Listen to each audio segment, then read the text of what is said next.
নমস্কার। লক্ষ্মী ঝাঁপির আজকের পর্বে রিভিউ নিয়ে বাংলা সিরিয়াল সমাচার তোমাদের সামনে এসে গেছে। তো আজকের পর্বে যেটা দেখা যাচ্ছে যে ঝাঁপি বলছে দীপকে যে একটা আল্ট্রাসোনোগ্রাফি করাবে। এইভাবে এবার প্রেগনেন্ট হওয়া যায় নাকি? আমার পুরো ব্যাপারটাই যেন কেমন একটা গোলমেলে লাগছে। তো দীপ বলছে, ঠিক বলেছিস। আমারও মনে হচ্ছে, ঠিক আছে তাহলে আল্ট্রাসোনোগ্রাফি করাবো। চল এক্ষুনি যাই, এক্ষুনি করাবো। বলছে, দূর, এক্ষুনি এইভাবে যাওয়া যায় নাকি? আর আড়াল থেকে কিন্তু ঠাম্মি শুনছে, সুতো বাঁধতে এসেছিল। তো সেই আড়ালে শুনে ফেলছে। তো বলছে যে আগে ক্লিনিকে ফোন করতে হবে তো। ওদিকে ঠাম্মি বলছে, বাবা ভাগ্যিস সুতো বাঁধতে এসেছিলাম, না হলে তো জানতেই পারতাম না। না, এক্ষুনি ওর বোনকে জানাতে হবে। তাই বলছে, এই বলে চলে যায়। আর এদিকে ক্লিনিকে ফোন করতে গিয়ে দেখে চুন্নি ফোন করেছে। চুন্নি ঝাঁপিকে সব জানানোর জন্যই ফোন করেছে। এবার যখন ঝাঁপি বলছে, ফোনটা রিসিভ করেছে, হ্যাঁ চুন্নি বল। তো দীপরাও ভাবছে যে নিশ্চয়ই মনে পড়ছে তাদের কথা, তাই ফোন করেছে। তো চুন্নি কিন্তু বলতে গিয়ে এবার বলতে পারছে না, মনে মনে ভাবছে ওর জীবনে এত ঝামেলা চলছে, আমি আমার ঝামেলাটা বলবো? এই বলে ও বলছে যে, কি রে বল, কি বলতে চেয়েছিলি? চুনি বলছে, না রে, তোদের কথা খুব মনে পড়ছিল তো, তাই জন্য ফোন করেছিলাম। এই বলে ফোনটা রেখে দেয়। ঝাঁপির কিন্তু সন্দেহ হয়। ঝাঁপি দীপকে বলে, আমার কেন জানি না মনে হলো চুন্নি যেটা বলতে চেয়েছিল সেটাও বলতে পারলো না। তো দীপ বলছে, তাই নাকি? আবার ফোন করতো, ফোনটা লাউড স্পিকারে দে। আর চুন্নি তখন কাঁদছে। এবার দেখছে ঝাঁপি আবার ফোন করেছে, ফোন না ধরলে তোর চিন্তায় ঝাঁপি ওই বাড়িতে চলে যাবে। এবার ফোনটা ধরেছে চুন্নি। এবার ঝাঁপি বলছে, সত্যি কথা বল, কি বলতে চেয়েছিলি যেটা বলতে পারলি না? চুন্নি তখন হাউমাউ করে কাঁদছে। দি বলছে, এই চুন্নি, কি হয়েছে তোর? তখন চুন্নি সব ঘটনা বলে, যে গতকালকে রাত্রে তার স্বামী তার সাথে ছিল না, তার বৌদির সাথে ছিল।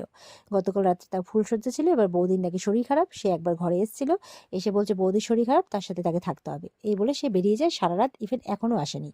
তো এটা শুনে তো দীপ ঝাঁপি সবাই অবাক হয়। ঝাঁপি বলছে, শোন, শক্ত হাতে লাগাম ধর, লাগাম ছাড়বি না। আসলেই প্রশ্ন করবি কোথায় গেছিল আর কেন বৌদির সাথে ছিল। তো চুনি বলছে, আচ্ছা ঠিক আছে। দীপ বলছে, একদম ভয় পাবি না, আমরা তোর সাথে আছি। তো এই বলে ফোনটা রাখে। ঝাঁপি বলছে, দেখলে, আমি যেটা ভয় পেয়েছিলাম সেটাই হলো। তুমি তো আমার কথা শুনবে না, না? এবার এবার কি করি বলো তো?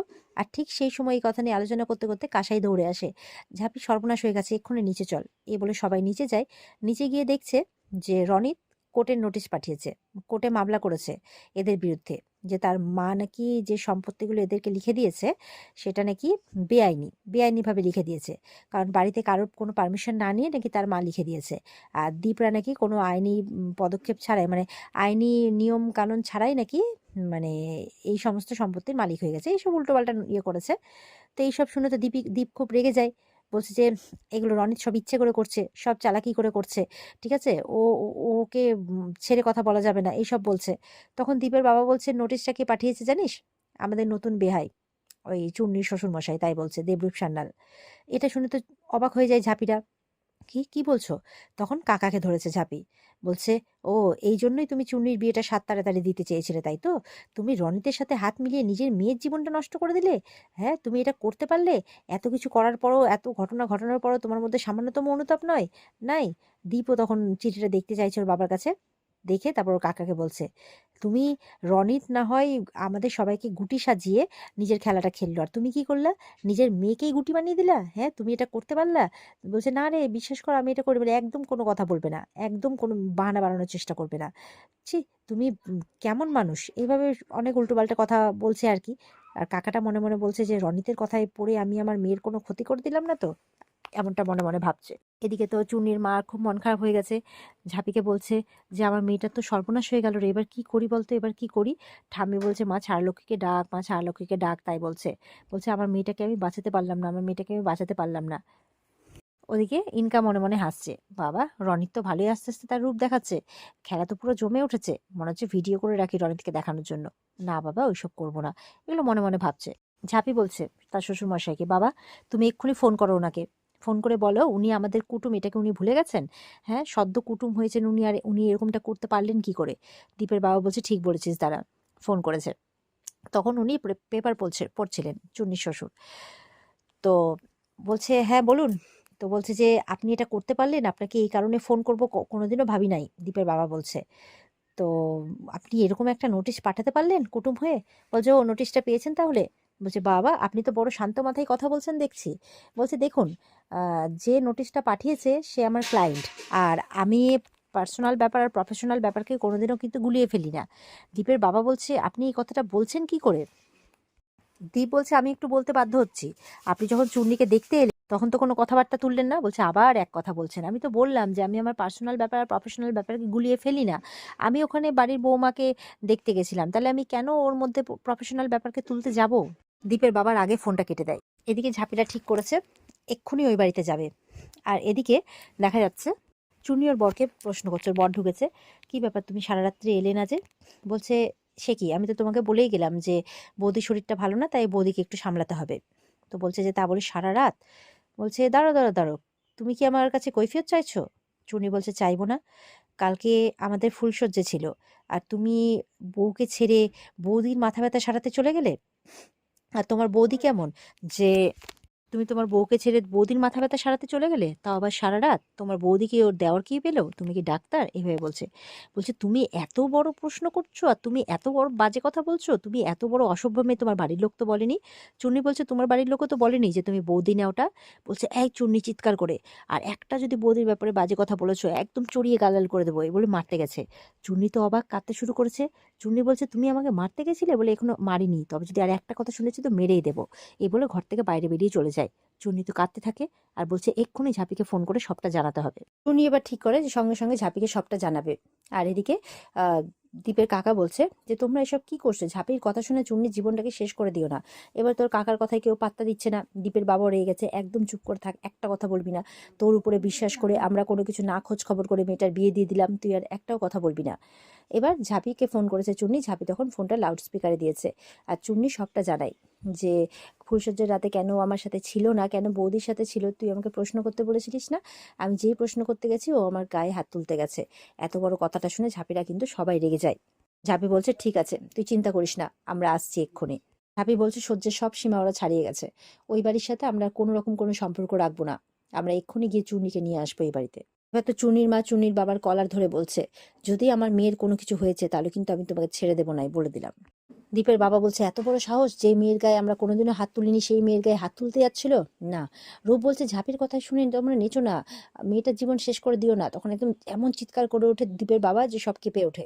বলছে যে, "খবরদার আর একটাও কথা বলতে আসবি না, নাহলে তোর অবস্থা খারাপ করে দেবো।"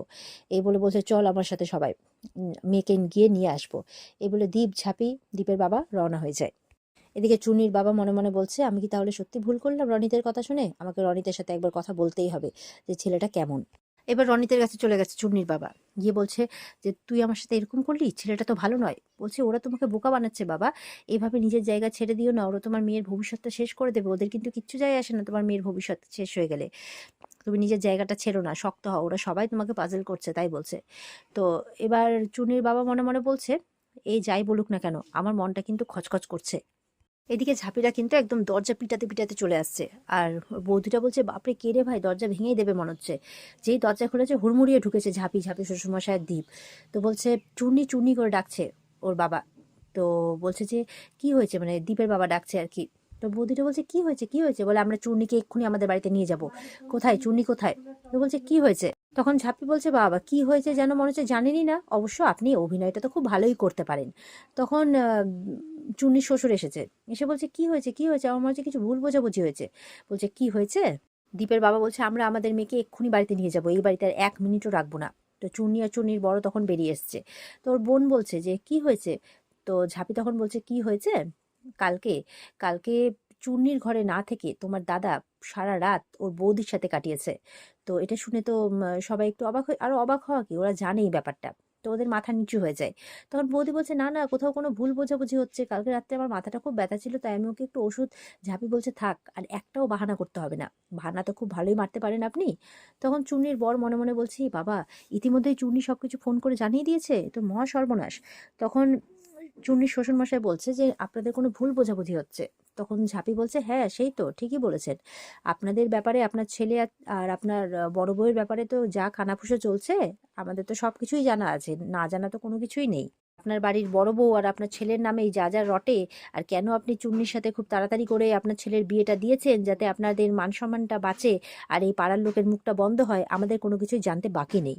তখন বলছে, "না না, আপনারা ভুল বুঝছেন। আম, আমি ওই নোটিশটা পাঠিয়েছি বলে আপনারা এমনটা বলছেন তো?" তখন দীপ বলছে, এতটা মিন মাইন্ডের আমরা কিন্তু নই, হ্যাঁ। আপনার ছেলে আমাদের বোনের সাথে অসভ্যতামি করেছে। আমার বোন যখন ওকে প্রশ্ন করেছে যে ও সারা রাত কোথায় ছিল, কেন বৌদির ঘরে ছিল, তখন ও আমার বোনকে মারতে উঠেছে। এটা শুনে তো ছেলে আরো ঘাবড়ে যায় যে বাবা, এই কথাটাও চুন্নি বলে ফেলেছে।